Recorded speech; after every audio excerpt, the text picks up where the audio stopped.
Hello, everybody. It's Linda Morrison here from the Ageless Goddess and Ageless Business. Back here for the Art of Listening Series 2. I'm having a wonderful time with meeting lots of different people, from anyone from ex-detectives right through to people that I've worked in with my health businesses. And the reason I've brought together the art of listening is that I have had found that last year quite often people through their marketing were just regurgitating what they'd seen other people do or what AI might have spat out at them. So I decided to sit in the room with some fabulous people and do this series where I ask people how the art of conscious communication and the art of listening may have helped them along their journey, and also those that often are acknowledging how it's sort of a never-ending muscle that you can really flex on and get better at over time. So today I'm really, really super excited to have Sacha Stoyle in the house. And I'm going to talk to you a little bit about Sacha before she speaks. So, Sacha is from South Wales in the UK. She's nearly 55, it says here. So she lives in a small town called Llantwit Major, of which I've had the pleasure to visit on a number of occasions with her husband, Andy. We have a successful photography business. I also work part-time in a gift shop. In 2020, 6 months after my 50th birthday, I had the biggest shock of my life. I was diagnosed with bowel cancer and underwent surgery to remove a stage 1 tumor in the sigmoid part of the colon. 18 days later, it all happened quite quickly. And during lockdown, and we all know about the challenges there, especially with medical, it was a successful surgery, and the lymph nodes were also removed, showing no cancerous cells. Therefore, no chemotherapy was required. The following year was spent recovering from surgery and getting back to health. But I have had, but at my first annual checkup, another tumor was discovered, with this time on my liver. This one was a bit more tricky and in an awkward position, but once again removed completely, leaving no trace of cancer behind. This time, though, I had an adjunct, did some chemotherapy to mop out any rogue cells that might be lingering. Although I was given the choice, I wasn't taking any chances. Being told that I had cancer for the first time was a shock, but my lovely surgeon told me he was going to remove the tumor and I would recover to go on to lead a normal life again. I had total faith in him that that would happen. And it did. My first annual surveillance CT scan, where they discovered the tumor on my liver. This time I was devastated and very angry that it had returned. But once again, and the angel of a surgeon removed this one too. It was in a trickier position. And he got it all out, reassured me there was nothing left behind. So much so that I was given the option of chemotherapy, but was told it was unnecessary. But as I'd already said, I wasn't taking any chances. After my bowel cancer surgery, I was encouraged to walk to aid my recovery, which I did. But in the following April, I got involved in a fundraising activity, BC UK, that I found on Facebook, which I was to take part in 30 minutes of activity every day, 30 days of April. We're back to April. I raised a fab amount of money, and it was the start of my obsession with walking and my passion to raise awareness and valuable funds for BC UK. I held my first event September 21 and have been either arranging or assisting events ever since. I'm an official volunteer for this organisation, promoting awareness and signs and symptoms of bowel cancer and signposting the general public to the BC website, part of which we're going to do today. Thank you so much for sending that all to me. And I'm a little bit emotional reading that out. So hopefully you're good in the room, because that's a lot that you've actually gone through. But thank you, Sacha, for being here on The Art of Listening. Oh, it's a pleasure. Thank you for inviting me.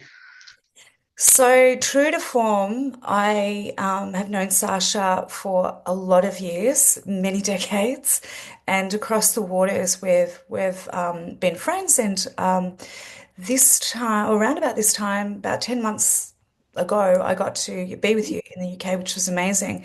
And I've got to say that a testament to your fitness, we really kicked on that particular day and walked for kilometers and kilometers in the beautiful sunshine. So Sasha has definitely moved through her experiences with zest, which probably doesn't, mark out the other days that you've actually had. Sasha, can you tell us a little bit about that time and how you might have used conscious listening and the art of listening to move through your experience with bowel cancer? I mean, just the fact of, being told that you've got cancer and, everything that you have to go through, you have to listen. So, I mean, obviously, fortunately, Andy, my husband, was with me at every step of the way. We were very lucky during lockdown. He could come with me because not many people had that, we've learned. So it was good because there was both of us listening, and he would pick up on stuff that I hadn't heard. The thing that he said that I didn't listen to the most was that they would tell me about the length of time it would take me to recover. I wanted to recover yesterday, but he kept reminding me that they said it was a good 4 or 5 months. And that was when the April was 5 months after my surgery, and I started the walk-in, started the fundraising and raising awareness, which I kind of almost didn't realize I was doing. It was part of my recovery. But of Yeah, course, I hadn't really told anyone my story at that point. I wasn't one to put on Facebook, oh, here I am at hospital and blah, blah, blah, blah, blah. I just, yeah, telling family and friends. So the people from Bowel Cancer UK, which I should have explained, that's what BC UK is. I always shorten it. It's Bowel Cancer UK is the bowel cancer charity, and they picked up on me and what I was doing and my story. Obviously, I had a very successful story at that time, and so I was encouraged and asked, would I be willing to help them raise awareness? fantastic. So I love it. I love that you've actually said yes to that too. But it seemed um, sometimes with these stories and situations, the remarkable or unremarkable become remarkable. And yeah, I've got to say, knowing you personally, there's no better person to actually support people in these steps when they're in shock, in recovery, or going through what is a very, very scary journey. Unfortunately, I've had a lot of connection to cancer with all the work that I've done, but also just personally in our lives, we get to a certain age and stage where yeah, um, we can't be affected by, yeah, I don't know anyone who doesn't know somebody kind of thing, and especially sort of, yeah, during these decades, we're getting older, I suppose, as well. yeah. But tell me, sort of how does your work there, is it fairly organized? Tell me about some of those tasks that you do and also some of the events that they put on, because I'm sure they'll be similar to Australia but different, if that Okay. makes sense. Yeah. Okay.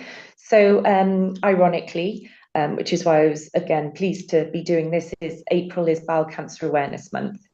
And tomorrow I will be going to a local supermarket. You'll have heard of Asda, and we will be going there. It's in an area called Merthyr Tydfil, which is probably one of our areas of low of deprivation. And so we discover, or Bowel Cancer UK have discovered that they have earmarked areas where there is deprivation, where there is a lower take up of the testing that is offered. We get free testing here, and also higher rates of people who don't survive bowel cancer. So we go into these areas, and we will stand in the supermarket foyer for about 4 hours, and we've got big banners, and some people naturally come over to us because they're interested, they want to know what we're doing there. And then other people will kind of look and we kind of say, hi, how are you doing? We're just here to raise awareness, raise the, awareness of the signs and symptoms of bowel cancer. It's incredible how many people stop, talk, like you said, have their own experiences, or actually will say, can you name any of the signs and symptoms? And they say no. And so we tell them that.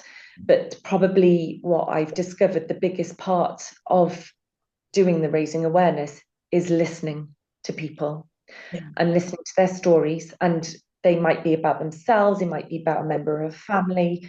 I always, I love to tell people that I'm a survivor because they're kind of like, wow, oh, right, our biggest message is that early detection is key.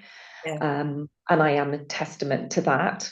Yeah. Um, I don't always get to tell them that a year later they did find another tumour, but I can confidently tell them I'm 3 years cancer free. And so, that gives people hope. Yeah, unbelievable. That's fantastic. I know in Australia, I think it's now over 45, they do send you packs to test, and um, it's a very simple process for those who haven't received one or got one or hit the age yet, where it's sort of they're giving Yeah, these packs literally straight to your letterbox. yeah. Um, but it does surprise me how many people leave them in the drawer and don't use them. And because of the fear of the not wanting to find out, burying your head in the sand, which I believe many do about their health. And having worked in health for over 3 decades, I do find that it's like, it's not happening to me. It's not happening. It's not happening. It's not happening. Um, Yeah. so thank you for that work that you actually do. And if, one person can hear this and be encouraged, to look after their families. And I truly believe that there's usually one or two people in families that help to look after many members of the family. It's not always the mother, but often it's the matriarch of the family that will encourage others. So that all kind of, I think helps as well. And just um, normalizing that we can all be affected by these things, no matter how well you look after yourself. That's another thing too, yes, isn't it? So, Yeah, I mean, I'm a full on advocate. You know me, I wasn't the unhealthiest person before this happened to me, but Andy and I have adjusted a bit more to our diet. I'm not saying I always eat good food, and I'm not saying I don't ever not drink alcohol, but I'm certainly much better at eating healthily, and I drink way less than I used to. I drink less. Don't drink more than I do, if that makes sense now. And the thing is that it's important that just by eating healthily and not drinking won't prevent you from being unwell, either by getting cancer or anything else. But what it does do is it helps. If you're healthy, you notice changes in your habits, yeah, notice changes in your body that yeah, will alert you to make you go to GP. Something's wrong. yeah. And then if you do have to have surgery, the healthier and fitter you are, the better you recover and the quicker you recover. Yeah, well said with that as well. Well said. And one of the biggest things I'm sure you get to talk about it and see people as well with this is the pace of life and stress. How you can tick all the boxes, get the right sleep, get the right exercise, eat the right foods, but if stress is ever present in your world and in your Mm. life, and it can be detrimental to your health on many, many levels. And it's certainly something that the art of listening can actually help with. Speaking to people, um, having a mental health program for yourself. This Yeah, is something that I always never had time for, so to speak, but now it is something that I do consciously. What I am doing, I feel I'm sitting and doing nothing. I say I'm looking after my mental yeah, health. This is the work I'm doing now, which has been a really, really big shift for me. Can you speak into that a little bit before and after your illness? Has that changed? Because I know you've mentioned the exercise, obviously the walking and the events and things like that, and the diet. But can you speak about that a little bit? Yeah, I think I'm not very good at not being busy. I like being busy. Um, I have I go through phases, and I know when the phase is coming. I know when I start looking at the diary and thinking, "Oh my God, I've put too much in the next couple of weeks." You know what I'm like, but I am getting better and better at not filling the diary. And I am also getting better at maybe just having a day or an afternoon or a morning where I don't do anything. Yeah, Like, I don't feel guilty if I just sit, yeah, um, and don't do some housework, or don't I'm trying to stay off my phone as much as possible, yeah, but that differs on a daily basis. yeah, But the important thing is that I make an effort now. Whereas, yeah, the days off or the days of doing nothing were few and far between. And I do make an effort to just make some time for myself. I mean, even just walking by myself, or yeah. um, yeah. Beautifully said. Yeah, I'm exactly the same, and it might be an affliction of our age group, perhaps. But yeah, the I'm resting my mind. That's been another nice statement for myself. Yeah. Just I'm literally trying, like doing nothing. Cup of tea, sit, and then yeah, and then I've even pulled my knitting back out. So if I do 2 rows, then that's what I'm doing. That's what I'm doing. Yeah. It's virtually mindless, but it's yeah, it's been that's been a gift, but also it's taken me a long time to actually get to that. So the work being done really is the rest in the quiet moments. And that's when the creativity often floods in as well. And also you get to start to learn and listen to yourself a little bit more. And yeah, so that's been very, very, very important. So, can you tell us a little bit about, for the people in your side of the world, some events that are actually coming up, and with it being April and this month is a big push for this awareness. What you're up to? So yeah, one of the other things that I started doing for myself is trying new things, um, you know, getting out of my comfort zone a little bit. Yes. And also there are, things that are going on that are not so much out, well, they are a little bit out of your comfort zone, but they're just a little bit, they're a bit more me stuff, I think, Yes. for well-being. So what am I doing this week? Am I doing anything? Oh yeah, so It's not a test. It's okay. no, I know, yeah. On Saturday, so I go to the gym twice a week, Yeah. and I do like the weight sessions. I'm trying to keep myself Yeah. build my muscle, not build my muscle, but yeah, just Yeah. be fit and toned. But they do like a BST, which is blood, sweat, and tires, and it's more like a circuit training, which I Nice. hadn't done for years and years, And the gym are amazing, and they do like a spirit community session every month. Yeah, about once a month. And they're doing one for me. They did one for me last year. They're doing one for me this year. So everybody who goes on Saturday morning to the 2 sessions will, there's a collection bucket, and then for the people to bring donation, and then there'd be 2 stations where the gym, however many reps are done at that station throughout the 2 sessions, they will pay like a penny It. per 30 Love or a penny, it. yeah, so which is Yeah. amazing. So that's going to be Yeah. a fab event. I'm also going to be doing a stand-up paddleboard session at the end of the month locally. Right. I'm The going ultra to warm water. That'll be lovely. clean, clear, warm water in my dreams. Um, yeah, the last time I did it was in New Zealand last year. Yeah, Beautiful. yeah. And Look forward yeah, to I'm going this. to be doing a sauna and dip session, which they've started doing. I don't know if they do that over there, but they set up these cabins and they're at the beach. and you can go along and they talk you through the whole sauna scenario. But what you do is you run Fabulous. into the sea, you get cold Yep. because it doesn't take long. You're only in for a couple of seconds here. Then you run back and sit in a sauna and you Fabulous. just sit and you're with a Love bunch it. of girls and you're just chatting or just Love not it. chatting, whatever you want to do. That's lush. Looking forward to that. I'm doing that on my birthday because it's my birthday next week. Nice. Love it. Happy birthday for next week. Oh. I love it.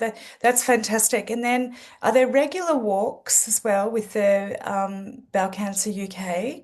Is that, So yeah, they're also doing Active April, which is a Facebook group great. you join, Yep. and it's this doing something, being active every day for 30 days in April. Perfect. So everybody in the country is taking part. I'm actually a moderator on the group. And it's so, oh my God, it's so you're totally blown away by people's efforts. Nice. Because there's a range of ages. There will be people who are currently going through treatment. There might be people Yes. who've just been diagnosed or they've just been given the all clear.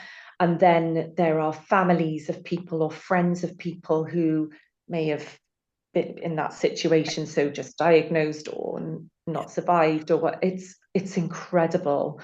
Yeah, it's some days that I'm reading through some. I don't have to do it every day, but yeah, very inspirational That's really good. seeing what people are doing. That's really good. It also gives people a focus in their recovery, but also on whatever part of the journey that they're actually on as well. Yeah, There is no yeah, downside to that. I love that, and also probably something you've never been asked before. But can people outside the UK who are, um, unfortunately in this situation, able to come into that group? I don't really, yeah, know because I haven't.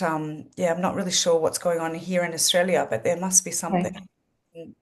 Yeah, I mean, I don't see why not, because it's a Facebook group and anybody can join this Facebook group if they know about it. Yeah. And obviously they'd be doing things at different times of day, but it doesn't matter, is it? The beauty of Facebook is it's a 24-hour thing. So Yeah, 100%. And sometimes, and this is the whole, I think, thing with these times of stress, because sometimes your support comes from not exactly where you think it comes from. yeah, And that's what's the most important thing, or yeah, being able to yeah, know that there's someone in the room that might not even be too emotionally attached to you is often yeah, a good thing. Yeah. yeah. So this is absolutely wonderful. Is there anything else, Sasha, you'd like to say on this topic? And also we'll have some show notes below, but also the link to BC UK as well. Okay. Yeah, I mean, I don't know, like you, what the Australian cancer charities are like. Um, But I also know that I get private messaged by a lot of people who have read my story either on the Bowel Cancer UK site, bless you, or or on the Active April Facebook site, and they will message me privately and they will say, I've just read your story and I am literally just a year behind you or whatever, and I'm finding it really comforting to know that you're cancer free. Do you mind me messaging you? And I love that Yeah. because I didn't do that. I didn't join the Facebook groups at the Yes. time. Yeah. Everyone's so different, aren't they? I totally. Yeah, yeah. I kind of almost didn't want to read about other people Yeah. whilst I was going through it. I have no Yeah. idea. Yeah. But now I love being able to share my story, and I've got so much more knowledge now than I had Yeah. then.